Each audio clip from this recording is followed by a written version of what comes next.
अपना mobile phone निकालें, उसकी लाइट्स ऑन करें। जहां तक मेरी आवाज, ओ पीछे इधर बाएं तरफ, मिलके एक साथ, सब एक साथ, जाग उठा है सारा वतन, पीछे तक जहीराबाद खोकर छा गया।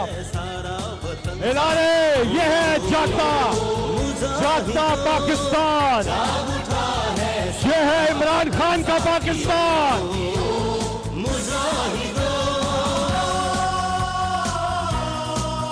माशाल्लाह। और अब इंशाल्लाह परसों 17 जुलाई को जो ग्राउंड की सिचुएशन है, तहरीके इंसाफ 20 की 20 सीटें जीतेगी। जमाने से मनवाएंगे, इंतजार की घड़ियां अब खत्म। पाकिस्तान की आन है आप, पाकिस्तान की जान है आप, इमरान खान है आप।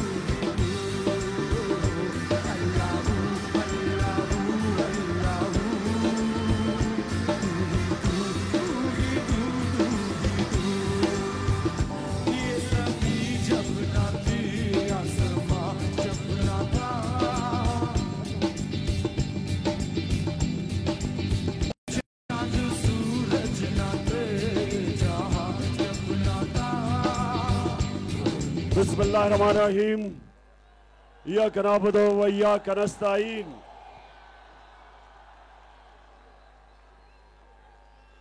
लाहौर, ये मेरी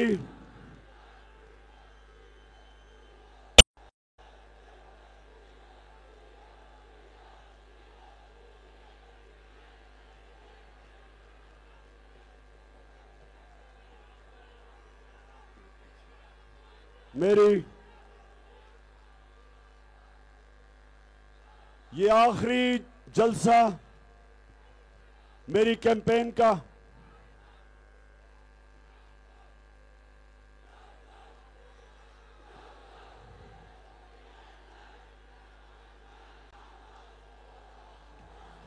मैं चाहता हूं बस बस बस बस बस बस बस। देखें, पहले तो मैं सलाम करता हूं अपनी फैमिलीज और ख्वातीन को। माशाल्लाह। देखें, थोड़ी खामोशी खामोशी, बस बस बस बस बस। जब एक कौम जाग जाती है तो उसकी जो सबसे बड़ी निशानी होती है कि उस कौम की बहनें और माएं और बच्चियां वो जाग जाती हैं, घर में इंकलाब आता है। और अल्लाह का करम, क्या शोर क्या हुआ पीछे?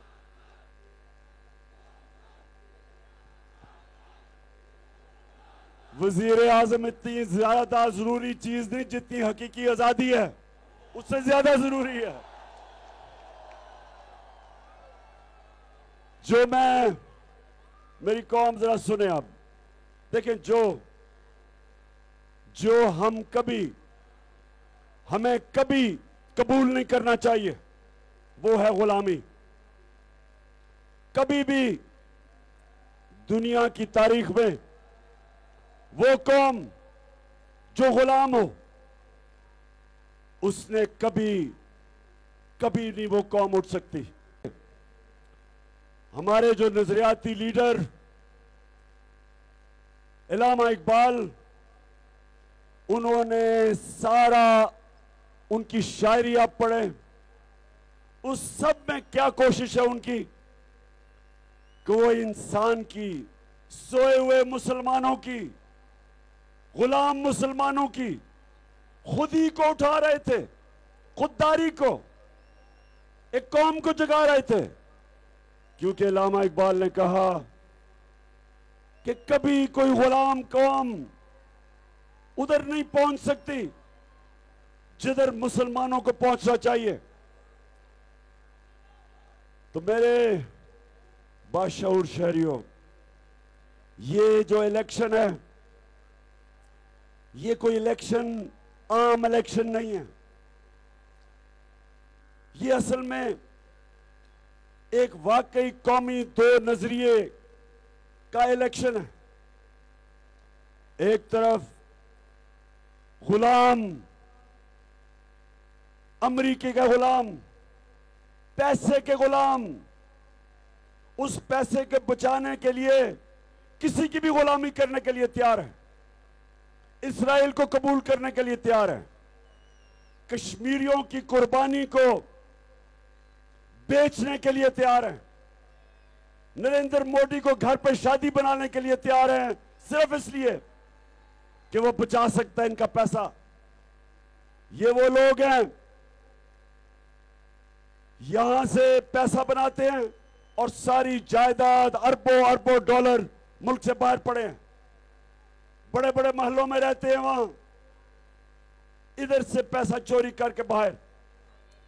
ये दो खानदान जो 32 साल से इस मुल्क पे हुकूमत करते रहे हैं, ये पाकिस्तानियों, ये इनके नजरिए के खिलाफ एक वो पाकिस्तान की आजादी की जंग है जो पाकिस्तान बनना चाहिए था, जो अल्लामा इकबाल बार बार उन्होंने हिंदुस्तान के मुसलमानों को जगाने की कोशिश की, सिर्फ ये बताने के लिए कि आपकी परवाज ऊपर नहीं हो सकती, आप इकबाल के शाहीन नहीं बन सकते अगर आप गुलाम हो।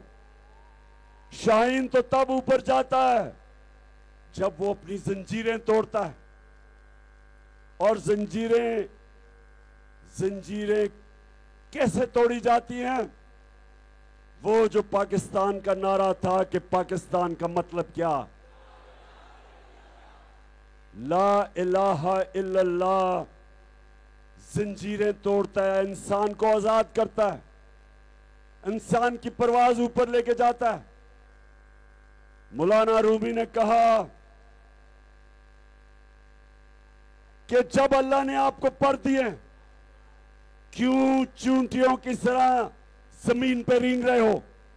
गुलाम नीचे रेंगते हैं, गुलाम अच्छे गुलाम बन जाते हैं, लेकिन रहते जमीन पे। परवाज सिर्फ आजाद इंसानों की, आजाद ज़हनों की, आजाद सोच की, सिर्फ वो ऊपर परवाज करता है।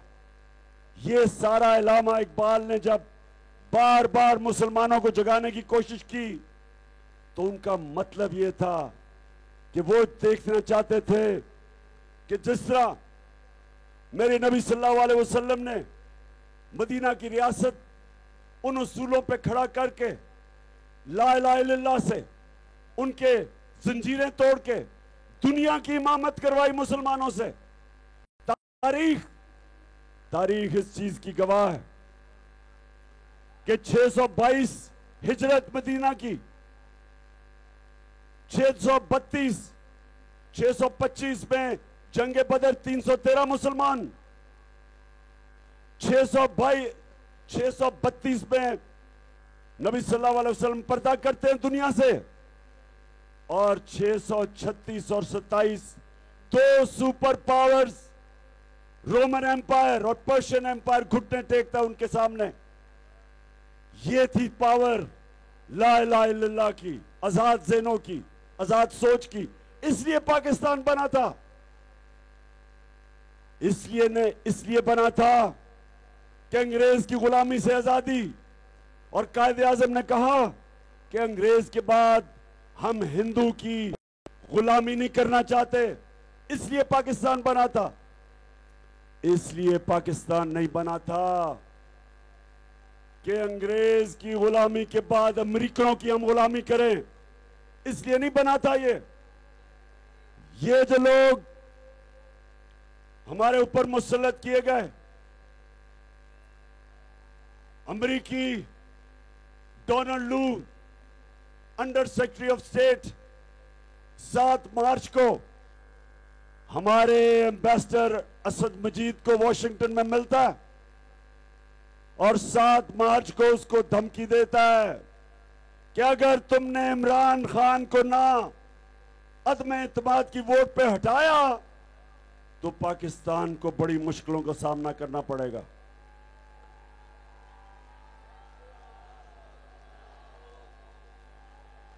और कहता कि अगर तुमने इसको हटा दिया तो सब माफ कर देंगे।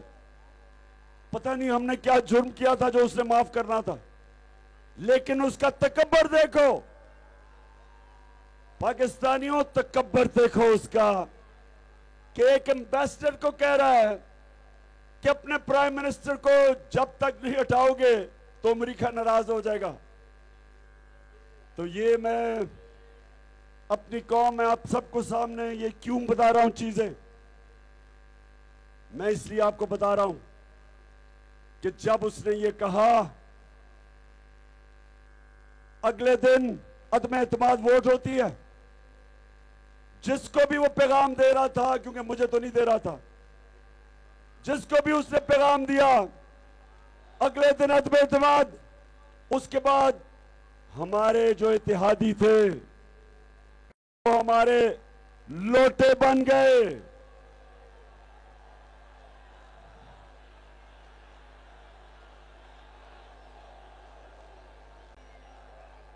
हमारे लोटे अगले दिन, उस दिन के बाद हमारे इत्तेहादी और लोटों को पता चला कि जी तहरीक इंसाफ तो बड़ी, मुल्क में इस गवर्नमेंट ने तो बड़ी मुश्किलें पैदा की हुई हैं।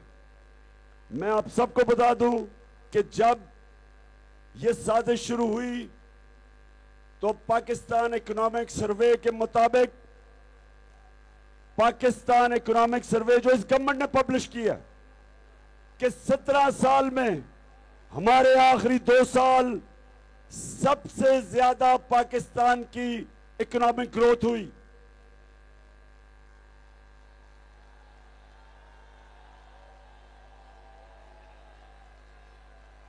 5.6% तीसरे साल में और 6% हमारे चौथे साल में, और प्रेडिक्शन थी 7% पे हमने जाना था। ये 17 साल के बाद और कोरोना के बावजूद ये थी पाकिस्तान की परफॉर्मेंस। हमारा जो कोरोना, जब सारी दुनिया में अजाब आया हुआ था, कोरोना का सारी दुनिया में अजाब आया हुआ था, तो इकोनॉमिस्ट के मुताबिक जो 190 मुल्कों में जो टॉप 3 मुल्क जिन्होंने सबसे बेहतरीन कोरोना का मुकाबला किया, अपने लोगों को भी बचाया, अपने गरीबों को बचाया, अपनी इकोनॉमी को बचाया, उन टॉप 3 मुल्कों में पाकिस्तान था।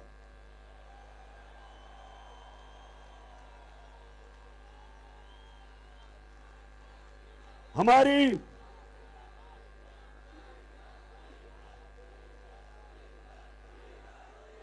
ये फिक्र ना करो, मैं डीजल पे भी आने लगा हूं, लेकिन पहले मुझे बात करने दो। तो जब ये साजिश हुई, जब हमें अमेरिका ने पता नहीं किसको हुक्म किया, तो जब वो हुआ तो याद रखें कि हमारी इकोनॉमी तेजी से ऊपर जा रही थी। हमारी इंडस्ट्री लार्ज स्केल मैन्युफैक्चरिंग कितने सालों के बाद उसकी ग्रोथ रेट ऊपर गई। हमारी टेक्सटाइल रिकॉर्ड, हमारी एक्सपोर्ट्स रिकॉर्ड, हमारी 4 फसलों में किसानों के पास रिकॉर्ड पैसा आया, रिकॉर्ड पैदावार। आईटी के अंदर 2 सालों में 75% एक्सपोर्ट्स। हमारे ओवरसीज पाकिस्तानियों ने हमारे पे एतमाद करते हुए रिकॉर्ड रेमिटेंसेस भेजी। 31 अरब डॉलर की।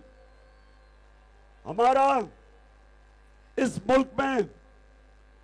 मुल्क में सबसे पाकिस्तान की तारीख से ज्यादा मुल्क के अंदर डॉलर्स आए, और उस वक्त ये साजिश की गई। और साजिश कैसे की गई? अदम एतमाद। और फिर सुने, चुप करके पहले सुने मेरी बात, उसके बाद नारे। अच्छा,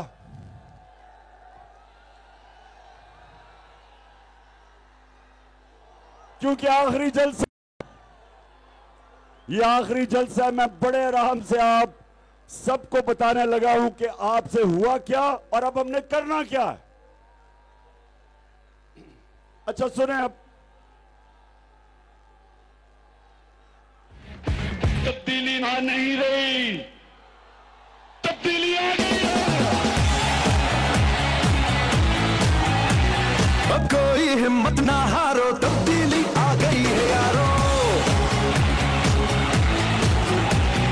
चाहे मुश्किलें हजारों, तब्दीली आ गई है यारो। सुन लो सारो मेरे प्यारो, तब्दीली आ गई है यारो। अच्छा फिर क्या हुआ? अमेरिकन एम्बेसी ने, ये जरा सुने गौर से, अमेरिकन एम्बेसी चंद महीने पहले से ऑपोजिशन पार्टीज को बार बार मिलना शुरू हो गई। जिन लोगों ने सबसे पहले लौटे हुए थे हमारी पार्टी में, उनको बुला के मिलना शुरू हो गए।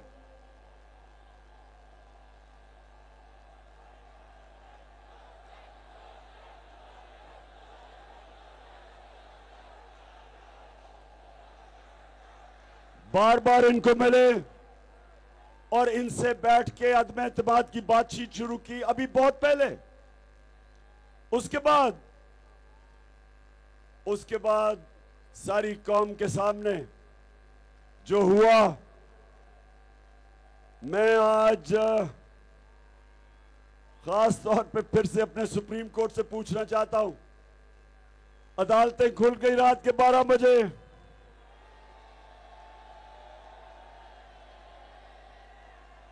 उससे पहले सुओ मोटो एक्शन लिया गया। जब मैंने देखा कि ये गेम हो रही है, तो मैंने कहा कि सबसे बेहतर चीज ये है कि इलेक्शन हो जाए, अवाम को फैसला करने दे, जिसको अवाम चाहती है उसको प्राइम मिनिस्टर और गवर्नमेंट में ले आए। मैंने इलेक्शन का कहा, सुप्रीम कोर्ट ने सुओ मोटो एक्शन लिया। उसके बाद जो हुआ वो सबके सामने है, लेकिन मैं बड़े अदब से सुप्रीम कोर्ट से पूछना चाहता हूं कि एक जज ने कहा कि मेरे ऊपर आर्टिकल 6 यानी गद्दारी के ऊपर लगना चाहिए।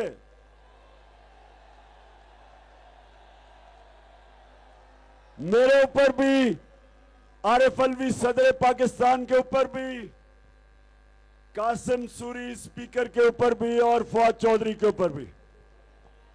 अच्छा, फवाद चौधरी पे लग जाए तो कोई फर्क नहीं पड़ता, लेकिन आरिफ अलवी बेचारे का क्या कसूर है? और फिर कासिम सूरी का क्या कसूर है?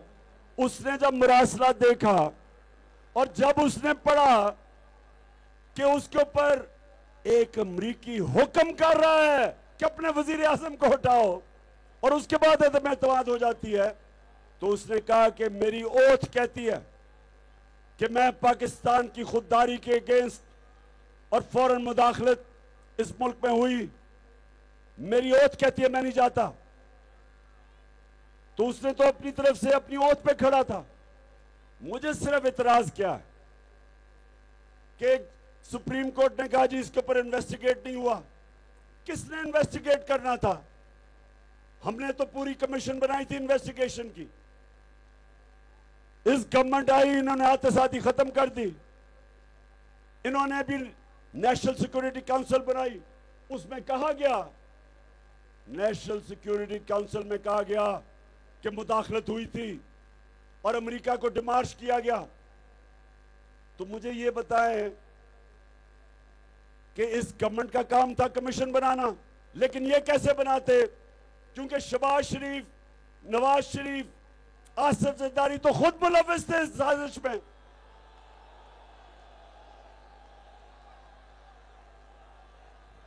हमने पैगाम दिया,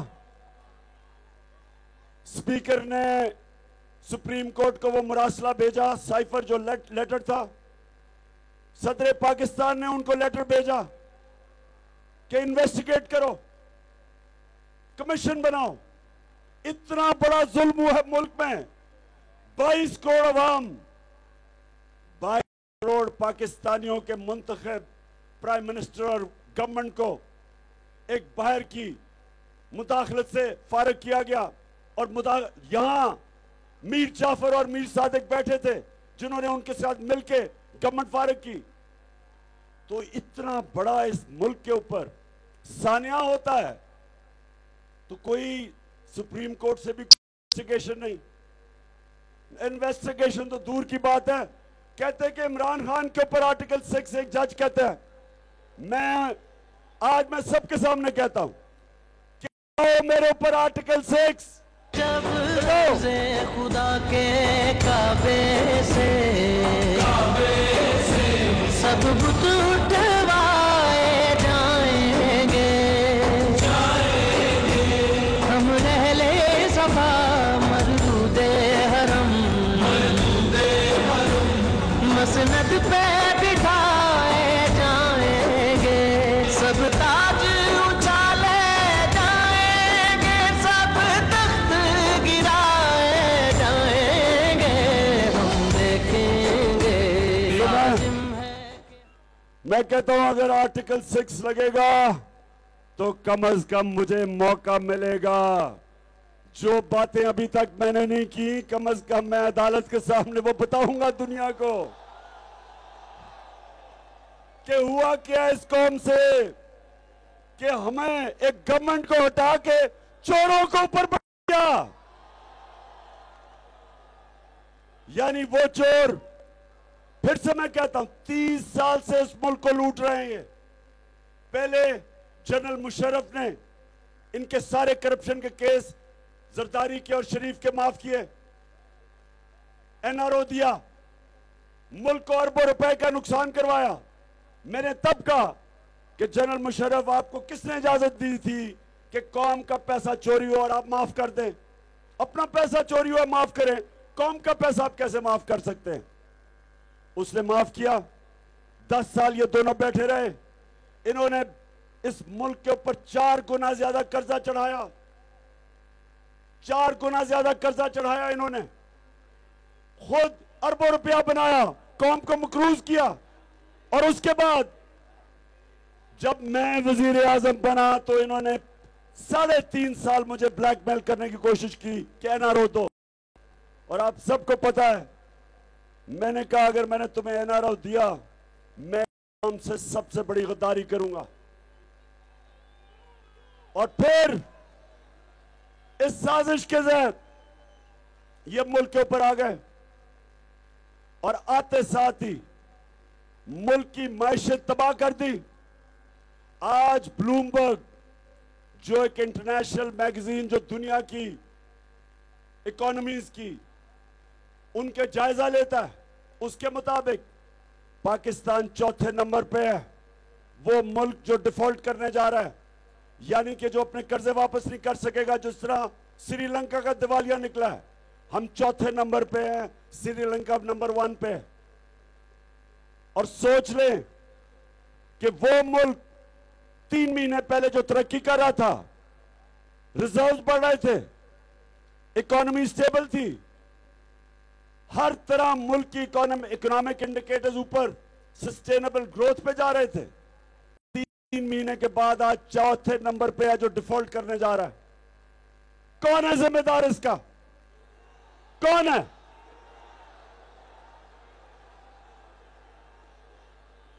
बजाय इस मुल्क में एक कमीशन बनती और पता चलाती कि किसने इन चोरों को ऊपर मुसल्लत किया, किस तरह की साजिश हुई, बजाय वो बनती कहते इमरान खान पे आर्टिकल 6 लगे। मैं आज फिर कहता हूं कि आर्टिकल 6 लगाओ, क्योंकि मैं एक एक चीज जानता हूं जो हुआ, जो मैं चुप हूं अभी तक, जो आपने मुल्क से किया, कि जो इकट्ठा मुल्क ऊपर जा रहा था, जिस तरह आपने उसको यहां आज उधर रख दिया, कि जो वजीर आजम बनाया, जो वजीर आजम बनाया है, जरा आराम से और इत्मीनान से सुने कि ये वजीर आजम बनते साथ ही पहले ये गया सऊदी अरेबिया, फिर यूएई, फिर तुर्की, तो ये क्या कहता है जरा देखें।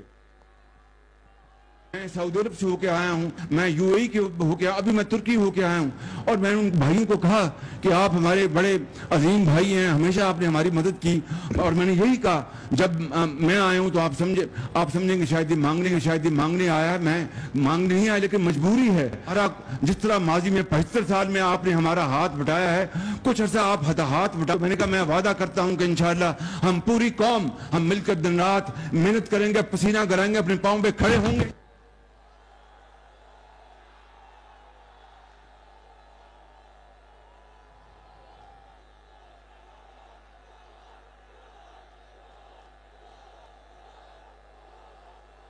अब ये सुने, कहता सारी पूरी कौम पसीना पसीना लगा के मेहनत करेगी।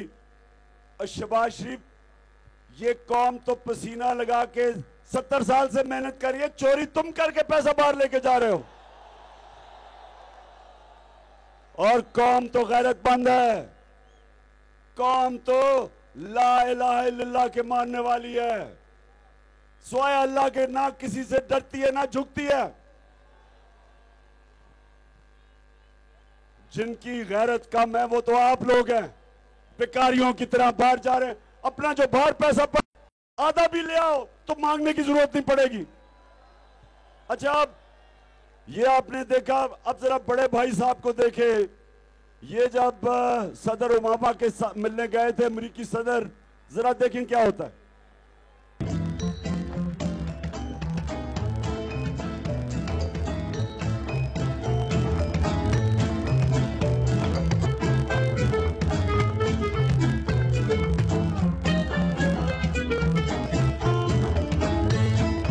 Thank you once again and look forward to welcoming you and Mr. Obama and Mrs. Obama in Pakistan, and Keema and Dal is waiting. मैंने बड़े बड़े लोगों को थैंक यू करते सुना है, लेकिन किसी ने पर्ची पढ़ के थैंक यू नहीं कभी किया। उसकी वजह जनाब नवाज शरीफ साहब ऐसे बैठे हुए थे कि सामने कोई हेडमास्टर बैठा है, बल्कि हेडमास्टर भी नहीं,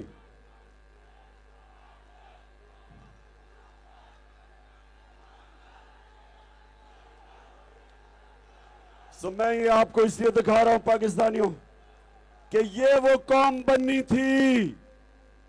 किधर इल्लामा इकबाल की सोच और किधर कायदे आजम जैसा लीडर जो गुलाम हिंदुस्तान में एक आजाद इंसान था, जिसकी उसके दुश्मन इज्जत करते थे उसकी खुददारी पे। और यहां एक अमेरिकी सदर के सामने काम पे टांग रही हैं। रोक सको तो रोक लो, तब्दीली आई रे, तब्दीली आई रे, तब्दीली आई रे, भूखा लकड़ों का देता है दुहाई रे, तब्दीली आई रे, तब्दीली आई रे, रोक सको तो रोक लो, तब्दीली आई रे, तब्दीली आई रे। दूसरी चीज, एक तो खुददारी है, देखिए दूसरी चीज एक कौम को जो बनाती है, जो हमने अपने नबी सल्लल्लाहु अलैहि वसल्लम ने जो मदीना की रियासत में किया था। दो और चीजें हैं, ये पाकिस्तानियों समझ लो, हमने तीन चीजें करनी है अजीम कौम बनने के लिए। हम तब तक नहीं बन सकते जब तक ये तीन चीजें नहीं। नंबर 1 खुददारी। कोई कौम झुक के सजदे करके लोगों के सामने कभी उठी नहीं है। सिर्फ खुददार कौमें उठती हैं जो इकट्ठी मिलके कुर्बानियां देती हैं, मेहनत करती है, अपने आप को पढ़ाती है, तालीम के ऊपर जोर देती है। सबसे पहले खुददारी, और दूसरा सबसे जो एक महजब माशरा जिसकी बुनियाद वो होती है अदल और इंसाफ। इंसाफ के अलावा कोई सिविलाइज माशरा नहीं ऊपर आ सकता। और इंसाफ का मतलब क्या है कि ताकतवर और कमजोर कानून के सामने एक बराबर। मेरे नबी सल्लल्लाहु अलैहि वसल्लम ने कहा था कि मेरी बेटी भी चोरी करेगी उसको सजा मिलेगी। कोई कानून के ऊपर नहीं है। आज जो बनाना रिपब्लिक किसको कहते हैं? जिधर कानून नहीं होता, जिधर इंसाफ नहीं है। हमें इस साजिश के तहत एक बनाना रिपब्लिक की तरफ धकेला जा रहा है। हमें उधर धकेला जा रहा है जिधर मुल्क तेजी से नीचे जा रहा है। इन चोरों को कोई फर्क नहीं पड़ने लगा कि इनके अरबों डॉलर्स जायदाद प्रॉपर्टीज मुल्क से बाहर पड़ी हैं। मुझे ये बताएं कि कभी भी आप मुझे बताएं, कभी सुना है कि ब्रिटानिया के प्राइम मिनिस्टर की प्रॉपर्टीज बाहर पड़ी हैं? फ्रांस के प्राइम मिनिस्टर की प्रॉपर्टीज, अमेरिकन प्रेसिडेंट की प्रॉपर्टीज मुल्क से बाहर कभी सुना है? नरेंद्र मोदी की कितनी लंदन में फ्लैट्स हैं? ईरान के प्रेसिडेंट के कितने बाहर फ्लैट्स हैं? लेकिन श्रीलंका के प्रेसिडेंट की बाहर प्रॉपर्टीज थी और वो भाग गया, मुल्क का दिवालिया निकाल के भाग गया। और अफगानिस्तान जो पहली गवर्नमेंट थी वो भी सारे बाहर भाग गए हैं, वो भी करप्ट थे, वो भी दिवालिया निकाल के बाहर गया। तो मेरे पाकिस्तानियों याद रखें कि ये सबसे इंपॉर्टेंट चीज आपकी समझने की है कि हुकूमत अपने पाकिस्तान करनी है, पैसा आपका बाहर पड़ा है। नवाज शरीफ के 2 बेटे, जब उनसे पूछा गया कि बताएं ये लंदन में अरबों रुपए के घरों में आप कैसे रहते हैं, दोनों बार भाग गए। कहते हम पाकिस्तानी शहरी नहीं है, हम तो बरतानिया के शहरी हैं।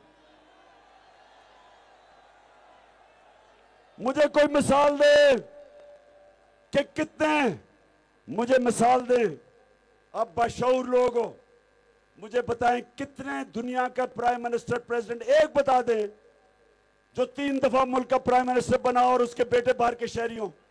एक बता दें। आप एक नहीं बता सकते। अच्छा तो वो सुने जरा, ये इंपॉर्टेंट आपके लिए समझना है कि एक मुल्क गरीब तब होता है जब उसके मुल्क में इंसाफ नहीं होता।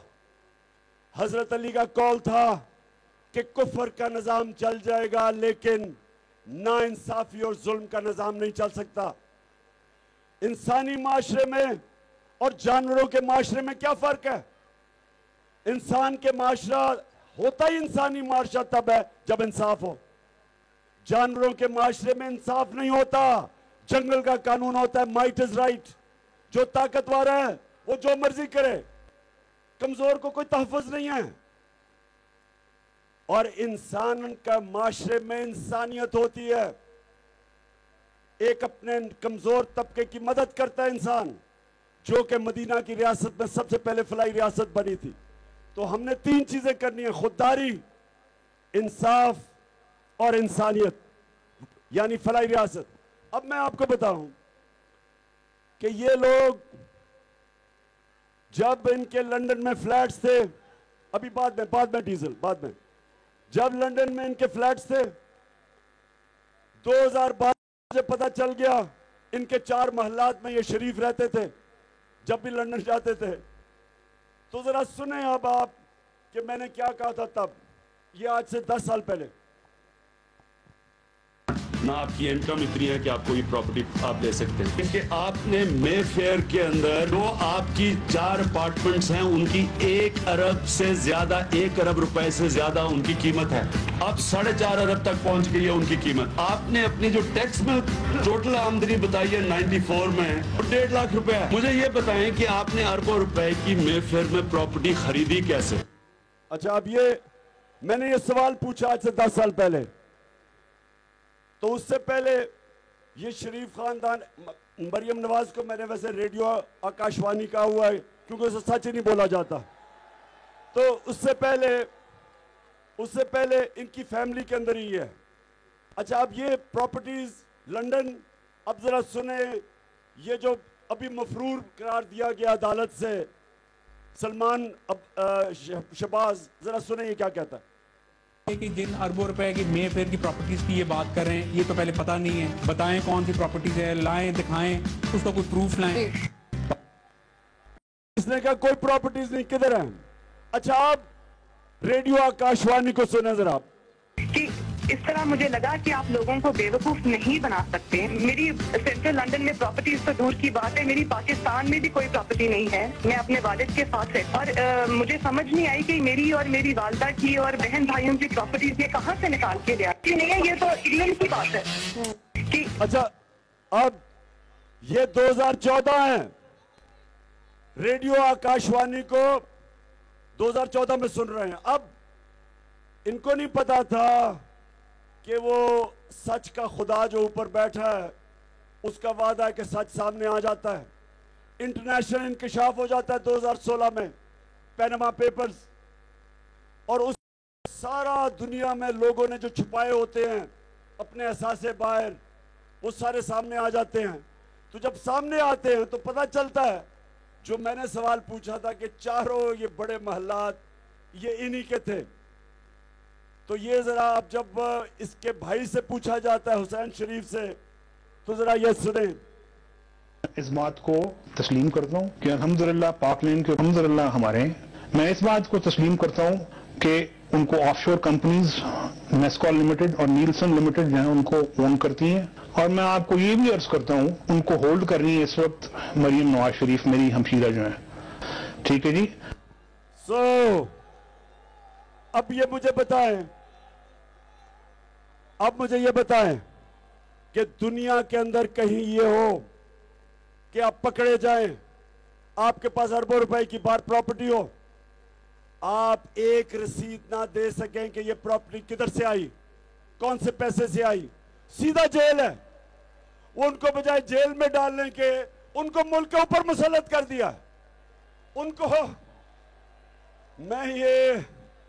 मैं अपनी कौम सबसे पूछता हूं कि ये समझते क्या है हम? क्या हमें ये भेड़ बकरियां समझते हैं? क्या ये हमें गुलाम समझते हैं? ये समझते क्या है कि अपने मुल्क के अंदर अगर कोई जमानत पे हो, कोई अंडर ट्रायल हो, उसको आप चपरासी की नौकरी नहीं दे सकते। वहां यहां हमारा प्राइम मिनिस्टर बना दिया उसको, और इधर उसके करप्ट बेटे को, हमजा कुकड़ी को, यहां चीफ मिनिस्टर बना दिया।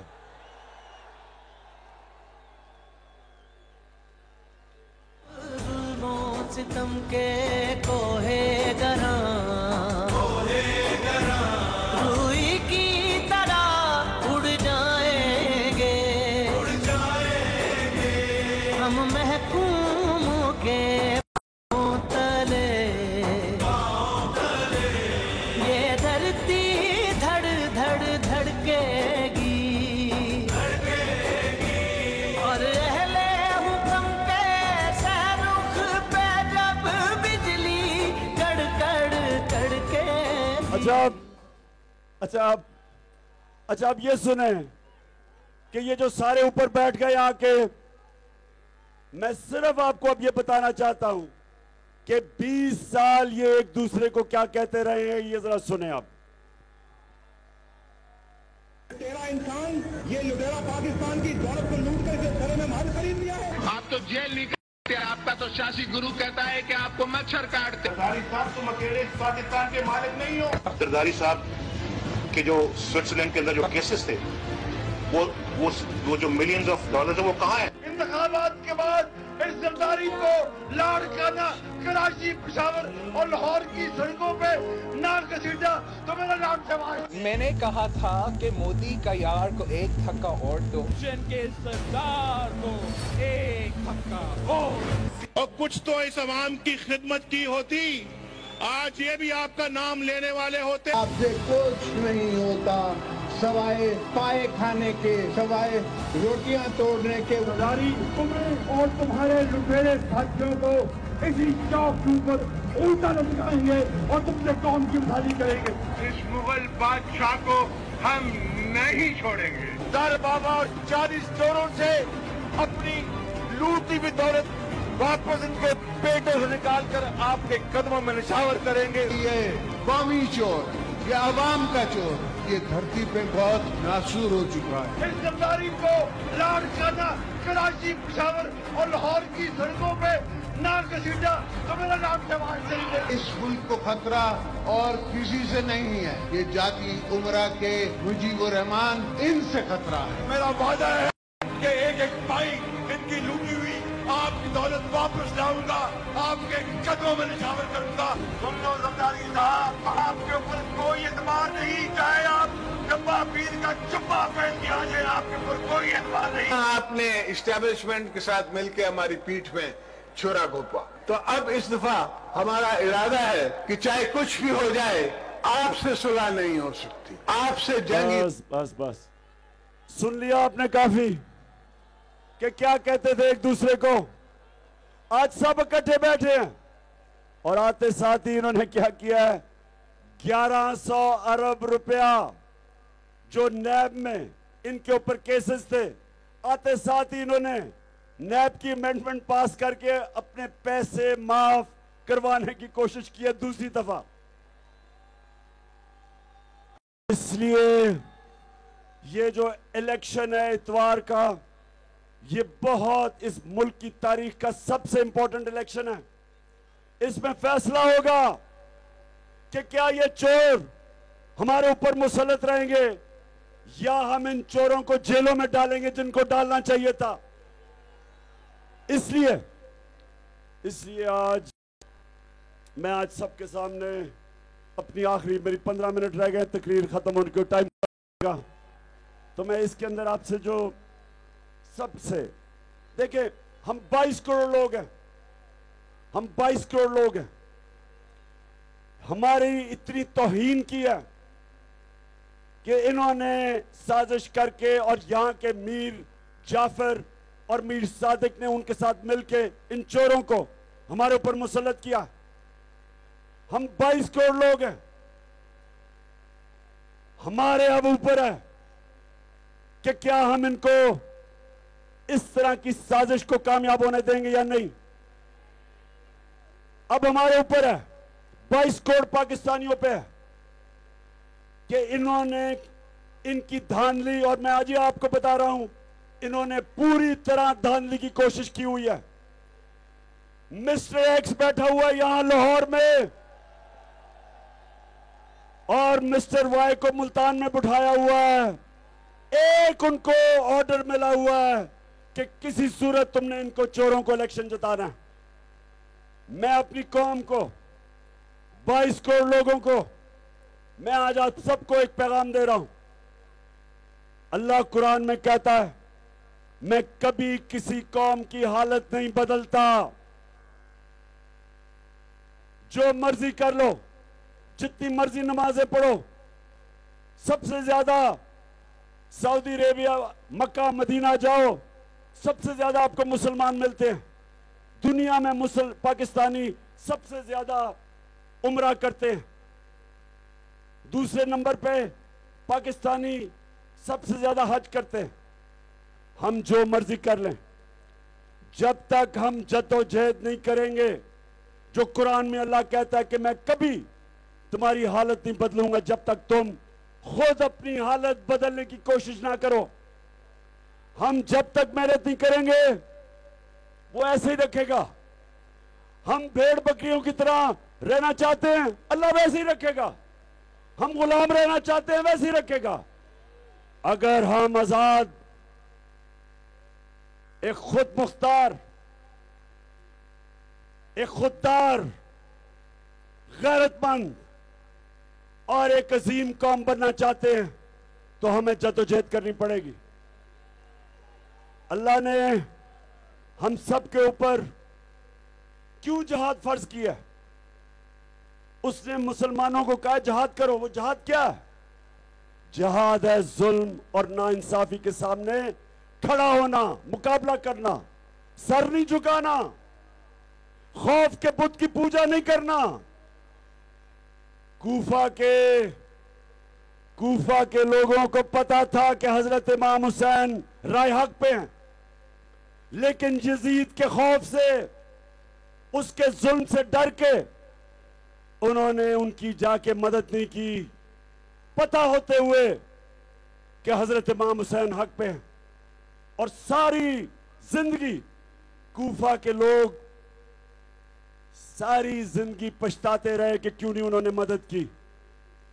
आज पाकिस्तानियों, 22 करोड़ पाकिस्तानियों, ये जो सारे हरबे इस्तेमाल कर रहे हैं आपको डराने के लिए, मेरे ऊपर 16 FIR काटी हुई हैं, सबके ऊपर की क्यादत के ऊपर FIRs, किसी के ऊपर दहशतगर्दी के केस, डॉक्टर यास्मीन के ऊपर दहशतगर्दी के केस, डराने के लिए इमरान रियाज जैसे बाज़मीर सहाफी को जिस तरह इन्होंने 4 फुट के कमरे में बंद किया। जब जुल्मों सितम के कोहे एयाज अमीर एक दानिश्वर है, रिस्पेक्टेड है पाकिस्तान में।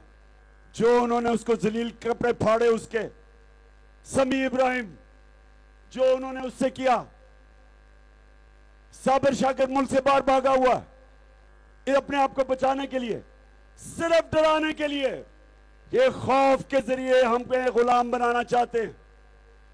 तो मेरी कौम, ये वक्त है, आपने ये इलेक्शन देखने हैं और भरपूर तरीके से आपने सबने निकलना है। सुबह सुबह बारिश हो रही हो, जो मर्जी हो रही हो, सुबह सुबह आप सबने निकल के इलेक्शन में वोट डालनी है।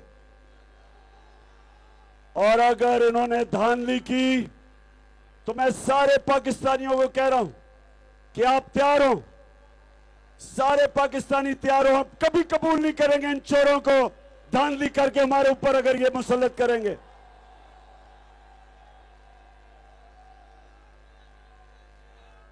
जो भी हो जाए, इनका ख्याल था कि जब इमरान खान को इन्होंने घर फारग किया साजिश के तहत, पाकिस्तानी कौम मिठाइयां बांटेगी, क्योंकि अमूमन ये कोई वजीर आजम जाता है तो लोग मिठाइयां बांटते हैं। लेकिन जो ये साजिश कर रहे थे बैरूनी और अंदरूनी, उनको ये नहीं पता कि अल्लाह ने अपने हाथ में इज्जत और जिल्लत रखी हुई है। वो फैसला करता है, उसने इंसान को इजाजत नहीं दी, इंसान के हाथ में नहीं रखा उसने। और नौजवानों, ये हमारी आजादी है, उसने हमें आजाद करने के लिए, क्योंकि लोग डरते हैं जी मैं जलील हो जाऊंगा। एयाज अमीर को जलील करने की कोशिश की, इमरान रियाज को खुद जलील हो गए, क्योंकि जिल्लत अल्लाह फैसला करता है किसको देता है वो। और अल्लाह का करम है कि जिन्होंने कोशिश की थी मुझे जलील करने की, आज वो जलील हो गए।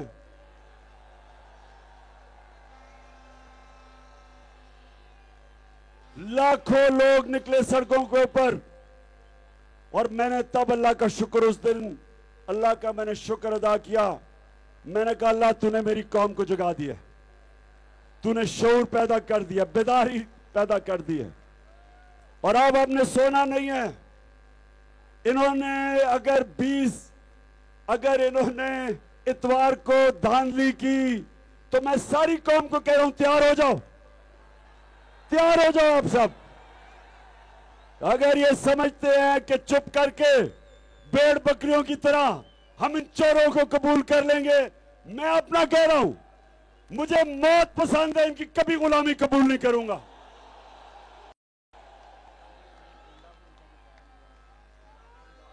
मैं आखिरी 5 मिनट में सुने, अभी मैं डीजल के ऊपर भी आता हूं 5 मिनट।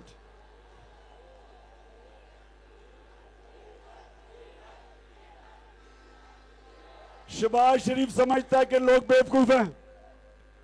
आज डॉलर जितने का पेट्रोल कितने डॉलरों का है? 95 डॉलर का आज इंटरनेशनल पेट्रोल बिक रहा है। जब हम हुकूमत में थे 102 डॉलर से 115 डॉलर तक गया। उसके बावजूद हमने पेट्रोल की कीमत रखी 150 रुपए लीटर और फजल रहमान की कीमत रखी 144 रुपए लीटर। आज जब डॉलर 95 रुपए पे 95 डॉलर तेल आ गया, तेल 95 डॉलर पे आ गया है, तो इसने क्या किया, पहले 130 रुपए कीमत बढ़ा के फजल रहमान की और फिर 35 रुपए कम कर दी है और समझता है कि लोग बेवकूफ हैं। पेट्रोल की कीमत पहले इसने 100 रुपए बढ़ाई और अब वो थोड़ी कम कर दी है, 12 रुपए कम किया, तो क्या 18 रुपए कम किया। तो शहबाज शरीफ, ये पुराने जमाने नहीं, वो बेवकूफ लोग थे जो आपको ऊपर लेके आए और समझे कि इश्तिहारों में डेवलपमेंट होती है, जो आपने 50 अरब रुपए के इश्तिहारों में डेवलपमेंट की। इस वक्त पाकिस्तानी कौम आपसे जो आपने वादे किए थे कि आप तेल और पेट्रोल और महंगाई कम करेंगे, इंतजार कर रही है। कोई गुलाम तो नहीं, हम कोई गुलाम तो नहीं, एक ही के उम्मती है, खास है, कोई आम तो नहीं, हम कोई गुलाम तो नहीं, हम कोई गुलाम तो नहीं।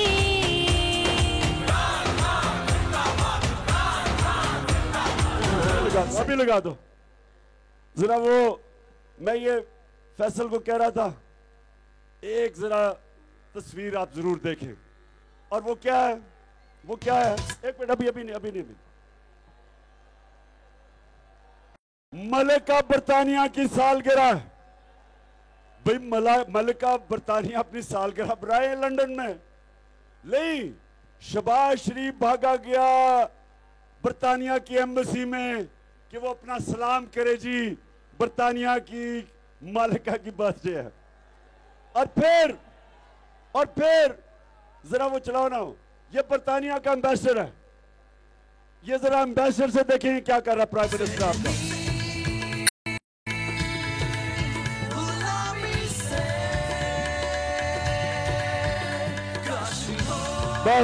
बस मैं सिर्फ दिखा रहा हूं कि शहबाज का प्रॉब्लम यह है, गोरे को देख लेता है वैसी पैर पे गिर जाता है और बूट नजर आता तो चमकाना शुरू कर देता है। अच्छा, मैं एक आखिर में बड़ी संजीदा बात करना चाहता हूं। ये चोरों जो हमारे ऊपर मुसल्लत किए हैं, ये याद रखें, ये मुल्क को एक सबसे बड़ा नुकसान क्या है कि ये नून लीग रह गई है सेंट्रल पंजाब में, पीपल्स पार्टी रह गई है इंटीरियर सिंध में, एक पार्टी है जो सारे पाकिस्तान में है, वो है तहरीक इंसाफ। जो पार्टी इस मुल्क को इकट्ठा रख सकती है वो इस वक्त सिर्फ एक पार्टी है, तहरीक इंसाफ। खैबर से लेके, गिलगित से लेके, कराची, बलूचिस्तान, कबायली इलाका, एक पार्टी है जो सारे पाकिस्तान को इकट्ठा रख सकती है। उसके खिलाफ साजिश की है। और कौन वो लोग हैं जो इस मुल्क को नफरतें फैला के तकसीम कर रहे हैं। देखें, डिवाइड एंड रूल अंग्रेजों ने सारे बड़े सगीर पे हुकूमत की तकसीम करके इंसानों को, लीडर जो हमारे नबी सल्लल्लाहु अलैहि वसल्लम थे, रहमतुल लिल आलमीन, सब इंसानों का रहमत लेके आए, इंसानों को इकट्ठा किया उन्होंने। और ये जो जरदारी है, कभी सिंध की बात करता है, नवाज शरीफ मुश्किल होता है तो पंजाब की बात करता है। ये वो लोग हैं जो डिवाइड करके, तकसीम करके हुकूमत करते हैं। अभी सिंध में जो हो रहा है, इंसानों के अंदर नफरतें फैला के, जो वहां इस वक्त एक ऐसी चीज है जो बढ़ सकती है, आग लग सकती है, जो अल्ताफ हुसैन ने किया था कराची में, महाजरों को लड़ा दिया बाकी सिंधी पश्तूनों से, वो फिर गेम होने वाली है। तो मैं उन लोगों से आज आखिर में पूछता हूं, मैं अपने न्यूट्रल से सवाल पूछता हूं,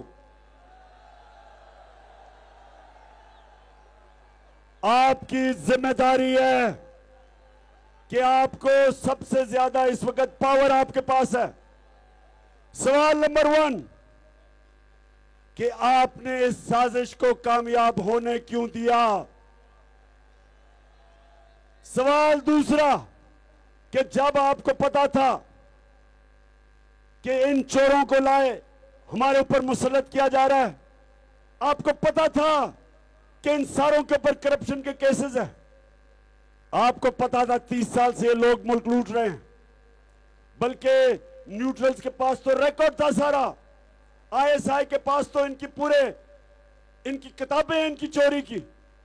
मेरा सवाल यह है कि कैसे आपने इनको हमारे मुल्क पर मुसल्लत करने दिया। इससे ज्यादा मुल्क पर जुल्म क्या हो सकता है कि बाप बेटा दोनों को सजा मिलनी थी। 16 अरब रुपए का एफआईए में केस, 8 अरब रुपए का शहबाज और बेटों का नैब में केस। कैसे आपने इनको, और मैं इलेक्शन कमीशन से पूछता हूं, कैसे आपने इनके पेपर पास किए? कौन सी दुनिया में मुल्क है जो अंडर ट्रायल लोगों को इजाजत दे देता है इलेक्शन लड़ने के लिए? कौन सा दुनिया में मुल्क है जो कि ऐसे चोरों को इजाजत देता है कि सारे अपनी जो अवाम का 1100 अरब रुपया अवाम का चोरी किया वो माफ करवाए और फिर से ऊपर बैठ जाए?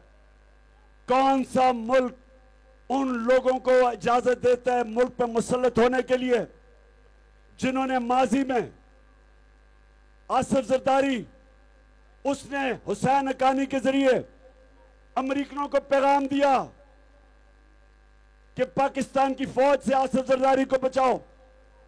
उधर नरेंद्र मोदी के पैर पकड़ लिए नवाज शरीफ ने कि मैं छुप छुप के मिल रहा हूं, कहीं मेरी फौज को ना पता चल जाए।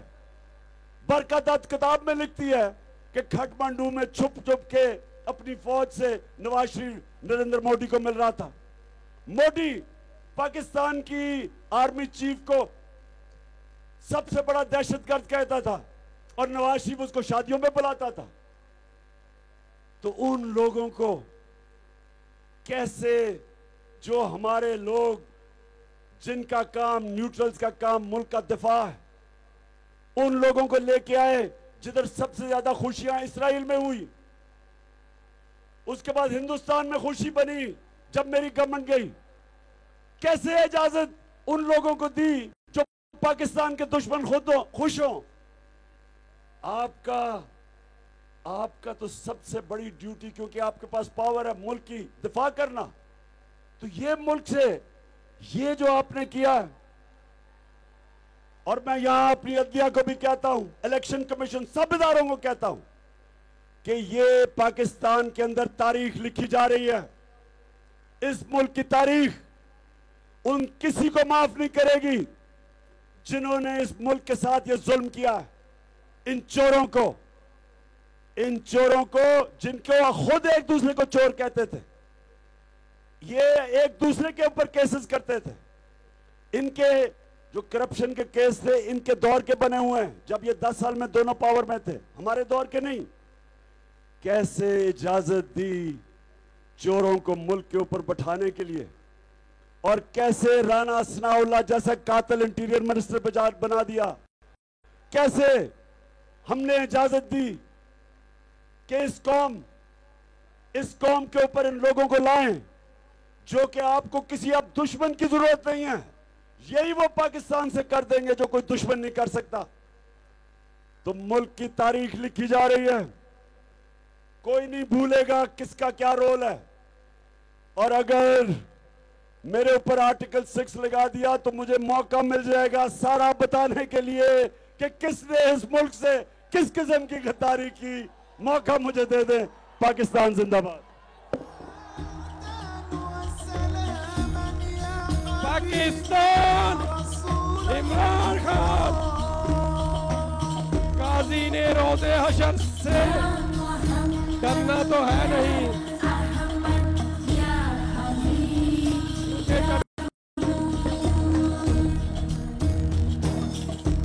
इमरान